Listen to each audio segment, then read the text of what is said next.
नमस्कार, आप देख रहे हैं न्यूज स्टेट यूपी उत्तराखंड का डिजिटल प्लेटफॉर्म और मैं हूं आपके साथ प्रीति भारद्वाज। उत्तर प्रदेश की योगी सरकार अक्सर अपने सख्त फैसलों को लेकर जानी जाती है और इस बार सरकारी कर्मचारियों के लिए भी योगी सरकार की ओर से सख्त फैसले लिए गए थे। दरअसल देखिए कि उत्तर प्रदेश की अगर खास तौर पर हम बात करें तो 8,06,460 ऐसे कर्मचारी है जो कि सरकारी यानी सरकारी सेवाएं देते हैं, सरकार के लिए सेवाएं देते हैं। उनके लिए योगी सरकार की ओर से पहले एक आदेश जारी किया गया कि 31 अगस्त 2024 तक आप अपने चल और अचल संपत्तियों के तमाम ब्यौरे मानव संपदा पोर्टल पर आप अपलोड कर दिए, जिसे लेकर 31 अगस्त तक की ये डेडलाइन रखी गई थी। लेकिन इसमें से सिर्फ महज 6 लाख कुछ कर्मचारियों की ओर से अपने चल अचल संपत्तियों को लेकर यहाँ जानकारी दी गई, ब्यौरा दिया गया और जिसके बाद ये डेडलाइन क्लोज हो चुकी थी और 2,45,000 ऐसे कर्मी हैं जिन्होंने अपने सरकारी और या फिर चल अचल संपत्तियों की जानकारी मानव संपदा पोर्टल पर नहीं दी, जिसके बाद एक सख्त आदेश दिया गया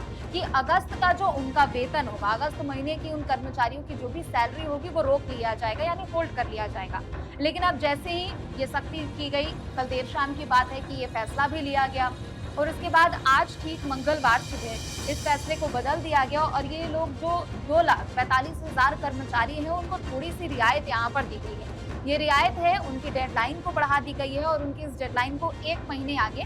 पोस्टपोन कर दी गई है, आगे शिफ्ट कर दी गई है। यानी जो अब तक डेडलाइन हुआ करती थी 31 अगस्त 2024 तक सभी अधिकारियों को अपने चल अचल संपत्तियों के बारे में मानव संपदा पोर्टल पर जानकारी देनी होती थी, वो अब 30 सितंबर तक आगे कर सकेंगे। हालांकि अगर वो 30 सितंबर तक नहीं करते हैं तो उनके खिलाफ फिर एक्शन लिया जाएगा, क्योंकि देखिए हमने तमाम तरीके की ऐसी खबरें देखी है जहां पर सरकारी अधिकारियों पर गाज गिरती है, चाहे आय से अधिक संपत्ति मामले का हो या फिर मनी लॉन्ड्रिंग का मामला हो, जिसके बाद फिर सरकार के लोग हो या फिर विपक्ष के लोग हो, उनकी तरफ से कई आरोप प्रत्यारोप का दौर शुरू हो जाता है। सरकार की कार्यप्रणाली पर, कार्यशैली पर भी कई सवाल हैं और ऐसे में इन सभी चीजों में ट्रांसपेरेंसी लाने के लिए योगी सरकार की ओर से सख्त ये निर्देश दिए गए थे कि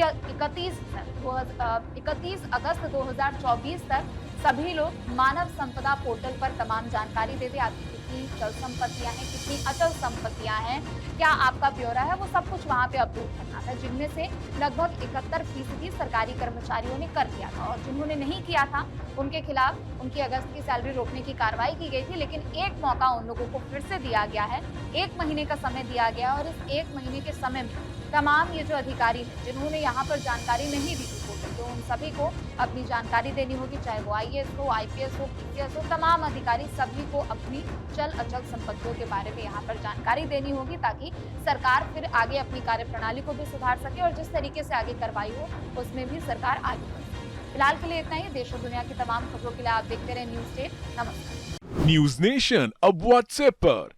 खबरों की ताजा अपडेट के लिए न्यूज नेशन के इस QR कोड को स्कैन करें।